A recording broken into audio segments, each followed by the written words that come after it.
Welcome back, guys. It's your boy Chad again, and I'm here to discuss one of our favorite characters from House of the Dragon. I have the same guest as last time. Say hello, Angie. Hi, everyone. Actually, I guess she may not be the same guest from the last time. There may be another video between this and the last House of the Dragon video. But either way, we're going to just hop in and we're going to get to discussing it. The character, as you can probably tell from the video title, if you clicked on this, is going to be Rhaenys Targaryen. Spoiler warning for seasons 1 and season 2. Seasons 1 and 2 of House of the Dragon. We are going to discuss pretty much everything. So if you haven't seen those, if you're not caught up, maybe play this video on mute and then bookmark it and come back later once you have. So Rhaenys Targaryen, once again, big spoiler alert, is dead. Her last moments were one of the greatest moments in the series, I would say, so far for most characters. Before I even get into any of her great moments and her terrible moments, I would say this last moment, the actress made a comment about it, which I saw online. I saw this interview she did where she discussed the ethos behind her decision to Rhaenys, her character's decision to turn back around instead of just running away, to turn back around and keep flying and keep trying to kill Aegon and Aemond.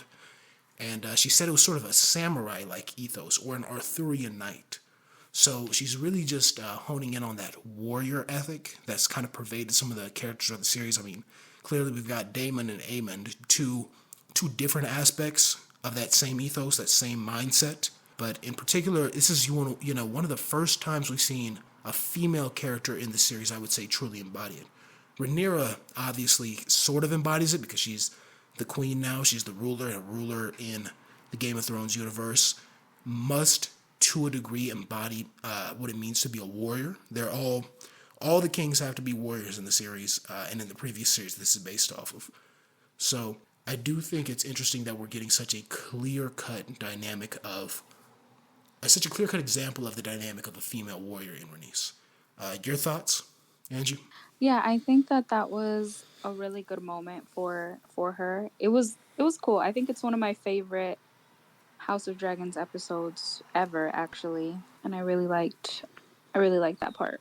Yeah, absolutely. It was a unique moment too, I would say. The other characters we've seen die, I mean, obviously Jacaerys, or I'm sorry, not Jacaerys, Lucerys, the younger son, when he was killed by Aemond in the previous episode. That was an interesting death. I wouldn't say he embodied warrior spirit. He embodied the spirit of an obedient son when he died. And obviously we saw the brother of Lord Corlys, the Lord of the Fleet. We saw his brother be executed by Daemon, sort of halfway beheaded. I don't know. Do you call it a beheading if their head doesn't come all the way off? If it's like they chop their head in half, is that a beheading still? Do you know? I think so. I think it would be. I would call it that. Um, but I feel like with that death was different with Rhaenyra's other son, just because like he was very inexperienced, and you could see in this episode how her son that's still alive, she tells him like you're too inexperienced to go into battle, and that's when Rhaenys says, I will go, and she even tells her dragon as they're heading out, like we're going into battle again. Right, exactly. Two very contrasting dynamics at play there. Like I said, Lucerys was sort of just playing the role of an obedient son. He was actually specifically told not to go into combat. So that kind of just, Mm-hmm. that puts him in a different light. Which I mean, they both serve different points in the story. We have to look at all this as a piece of a larger story. And I think Rhaenys, her death is more emotionally impactful for me in particular. I feel like, and this is interesting, I feel like the showrunners probably wanted Lucerys' death to be more impactful because his really marks the true start of the war. Like once he dies, I feel like there's no turning back. Even though they keep trying to, show Rhaenyra, being patient and calm and trying to negotiate, trying to sue for peace, trying not to go to war. I feel like since Lucerys died, there was never any going back. There was always going to be a war, no matter what. Maybe I'm misreading that. Maybe I'm misinterpreting it. I could be wrong. I'm very willing to be wrong. I'm wrong about a lot of stuff. I have to admit it. But I really do think that was the beginning of the end. It was all over after that point. Because even Rhaenyra said, Aemond has to die. Aemond has to go. I want Aemond dead. So she was very, very much committed to killing somebody. And if Aemon died, if the brother of Aegon the king died, I think there would have been a war just as much as if his son was executed, his infant. So I think no matter what, the war was going to start with Lucerys' death. But I didn't feel as much when he died. Even though he was young, he was a kid, he was, noble in the sense that he was, trying to avoid needless conflict. He was respecting the house, the person whose house he was in. All of that went on. I felt more when Rhaenys died. And maybe it's because I'm a big supporter of warriors in general. I love seeing people who are willing to fight depicted in media, the fighting spirit, the indomitable will of a warrior.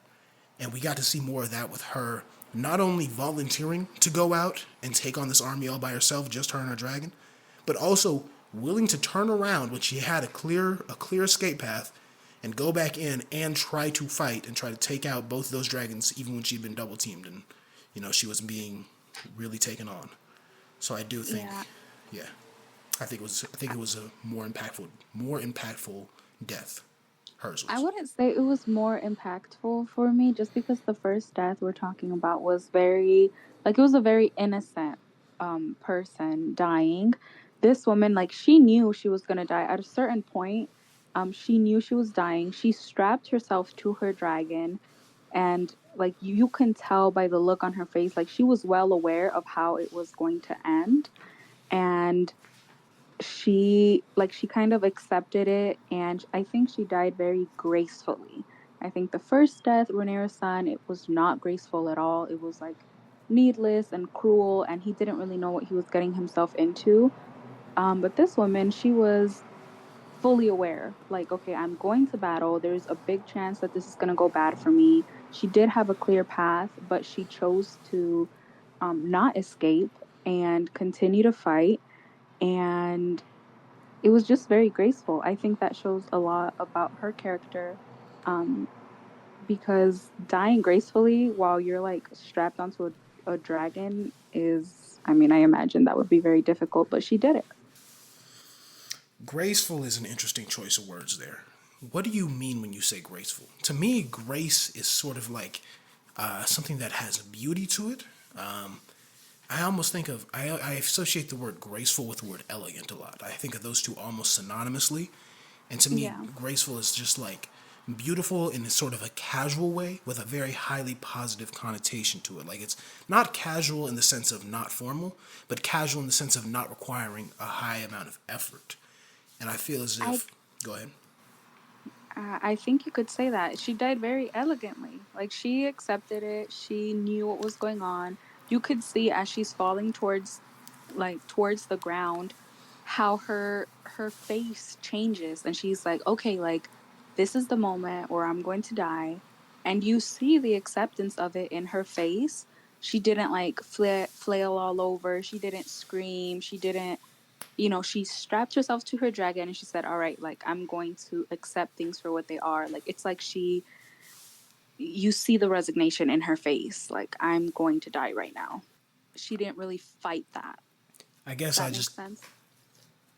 I guess I just have a different idea of what graceful is. Then I don't view grim acceptance as necessarily something graceful. But I mean, different definitions, and the audience, hey, you guys will have your own opinions. Go ahead and comment down below. Do you think Renice had a graceful death, or do you think her death was more what I would say was a determined, willful, intentional death, but not graceful? I would say it was gritty. Like to me, graceful and gritty are sort of antonyms. They're opposites.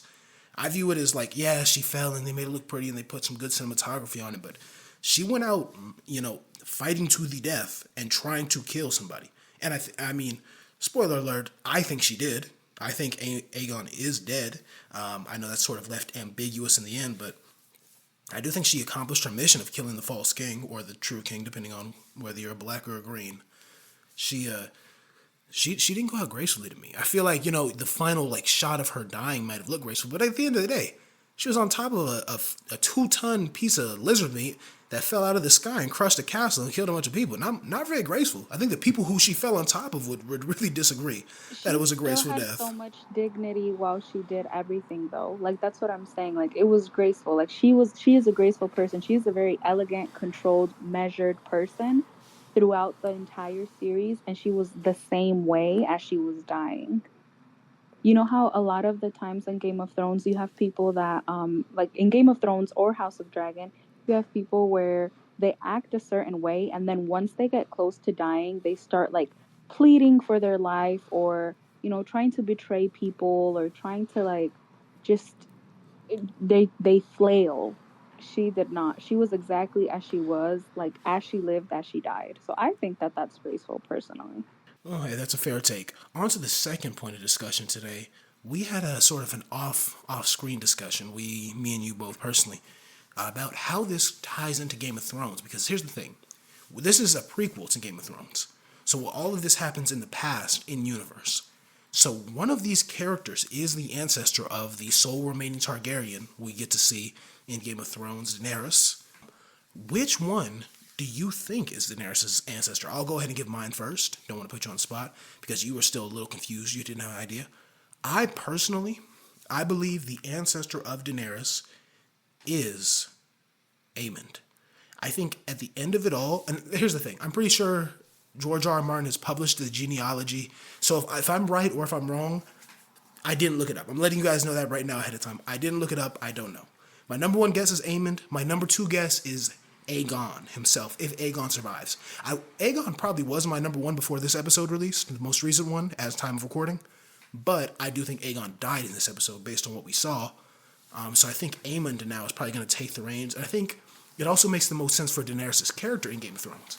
You know, Daenerys, she has a little bit of cunningness, a little bit of cleverness, and a little bit of viciousness to her. And I think Aemond and maybe Daemon are the two characters that most closely resemble her in this show. Obviously people are going to make the comparisons between her and Rhaenyra because they're both females who try to take over the throne. They both ride dragons. They both become strong-minded and independent. I think Rhaenyra starts out that way. Daenerys sort of becomes that later on in the series. But I do not think Rhaenyra's line leads to Daenerys. The only pathway I could see it taking that it would lead to her is not through her heir apparent, Jacaerys. It's through one of her younger children. Viserys, I believe, is the name she gave to her youngest or oldest, I don't know which one it is, but her youngest or oldest son with Daemon, her uncle. So that's the only way I could see the Targaryen line continuing on down and reaching Daenerys through Rhaenyra. But I think the most likely outcome is that Aemond is the actual ancestor, or Aegon. But either way, I think Aemond or Aegon are the actual ancestors that pass down the Targaryen lineage to Daenerys. And my number one reason above all, even more than anything else I've described, is Jacaerys doesn't have blonde hair. I feel like his kids aren't going to have blonde hair, and we see that in the future of Game of Thrones, Targaryens still have blonde hair, and I think that has to continue through Aegon or Aemond. Your take, Angie? I think it's Rhaenyra. I'm not sure because I also have not Googled it, but I think that it is Rhaenyra that Daenerys is a descendant of. Any particular reason, or just the fact that they're kind of similar as characters? I think that they are similar. They have very similar characteristics. They're both women that have to like fight for their place, even though it's technically like theirs already. They still just have to fight for it. But I haven't looked too much. Like I don't know a lot of the Game of Thrones or House of Dragon lore, but I think it's Rhaenyra that is the ancestor. Um, Maybe I'm wrong, but that's what I would guess, just based off purely like guessing. Which line do you think goes on then? Do you think Jacaerys is the ancestor, or do you think one of her other sons with Daemon is? I think it's probably one of her other sons with Daemon. So, what is your prediction? We're getting into predictions now. What do you think is what is your prediction for what happens to Jacaerys before the end of this all? He probably dies, is what I'm assuming, or yeah, that's what I would assume actually. Got it. So, give me your Jacaerys death prediction. Do you want me to go first? I'll go first. Mine is I think Jacaerys dies being killed in a similar way to how Aegon was killed. One of the dragon riders. I mean, it's not. Who are the dragon riders still on the side of the Greens now that Aegon's dead? Actually, we obviously have Vaegar's rider Aemond, but I feel like there's a few others. But anyway, one of the dragon riders that is supporting the Greens still is going to go and they're going to launch an attack on Dragonstone. I think Jacaerys, with his his youthful impetus, his haste, his impatience, his wanting to go out there and be bloodthirsty and fight, that trait that he got, he's going to try to take his young dragon and fight whoever it is. And if it's Aemond, we know how that's going to go. Aemond is going to rip him to shreds. If it's anybody else, he might put up like a noble fight, but at the end of the day, I think his inexperience is going to be his undoing. I think that's being foreshadowed with how Rhaenyra's talking to him about, no, you can't go, you're too young, you're inexperienced, I think at the end of the day, it really is going to do him in. Alternate take, one that I think would be kind of funny, is if one of the sisters, one of Daemon's daughters, betrays him and uses their dragon to kill him, or if the youngest one, the one who ran away with the dragon eggs, who didn't have a dragon of her own, maybe she snakes him out and kills him so she can take his dragon. Would be real nice. Would be very Game of Thrones. Your take, Angie? And what and how he dies? Yep. Give me a prediction. I also think it will probably be a violent death, like in battle, whether or not he's on a dragon or not. But given the fact that he is a dragon rider, it is very likely. So I think I agree. He's probably gonna die that way. Um, Maybe trying to prove himself as well. It seems like characters in Game of Thrones, whenever they're told that they can't do something, they want to do it more. So I think that'd be On theme. unexpected way for him to die. Yeah. It would be an expected way you're saying. You're not saying unexpected. You're saying it would be expected. Correct. Absolutely, got it. Just making sure I understood you there. Yeah, I think it's going to be interesting though. We're at a point in the story now where things are fully in motion. Like we're really starting to get the vibes of things going. Things are rolling. People are dying. This is when Game of Thrones is at its best. This is when George R. R. Martin and his team are at their best. And I hope you guys will stick along with us throughout the ride as we cover all the major events that happen in the story. You can always come back here to this channel, and if you want to make sure you always come back, go ahead and subscribe to us and like this video if you really appreciated it. Thank you again for coming in. Have a wonderful day. Say goodbye to people, Angie. Bye.